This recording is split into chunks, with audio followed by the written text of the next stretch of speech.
So here we are, literally where the legend started back in 1994, with only 15 chairs in this little brew pub. Yep, can you imagine being one of those first people to taste one of the 4 beers they had on tap at the time? So they expanded from here upstairs to be able to sit over 200 people. Yeah, I mean, talk about moving on up. They literally moved right upstairs. They went from having 4 beers to 7 beers, and they have over a dozen that they rotate in and out throughout the year. Yeah, but they've kept this intact, and now they use it as a prep kitchen. They smoke pork and all sorts of yummy things. We'll see some of that later. But you know what? Let's talk to an expert.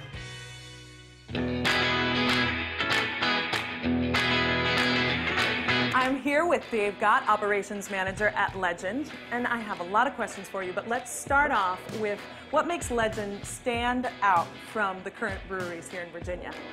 You know, we've been in business quite a long time now, 23 years, and I think what makes us kind of different from what everyone else is doing is when we started out, you had to have food in order to sell beer, and several years ago, a law was passed that changed that here in Virginia. And that opened the doors for all kinds of breweries to open up and not have to worry about food. You know, the fact that we're a full restaurant as well as a full production facility, I think that kind of sets us aside from most places that are opening these days. Well, you've been here since the start, right? Almost. I've been here 21 years, I believe it is. Okay.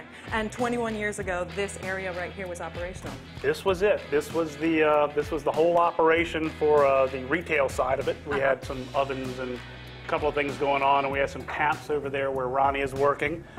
We had 4 beers on tap. You know, we had some bar stools and some tables, and it was a really quaint, neat, little intimate space. In '98, we put the restaurant in upstairs. Wow. And you went from capacity of 15 to how many upstairs? We do approximately 180 inside and 200 outside on the deck, and 75 in the beer garden. Wow, wow, quite an expansion. Huge expansion. Well, tell me about how your beers expanded from day one to where you are now.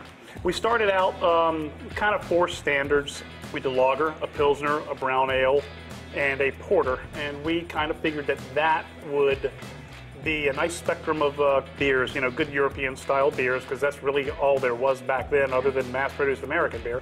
So, you know, we thought that would give a really nice kind of variety for people who came in. You know, like I said, now we have 16 on tap. That variety is across a lot more styles. So, again, we got something for everybody.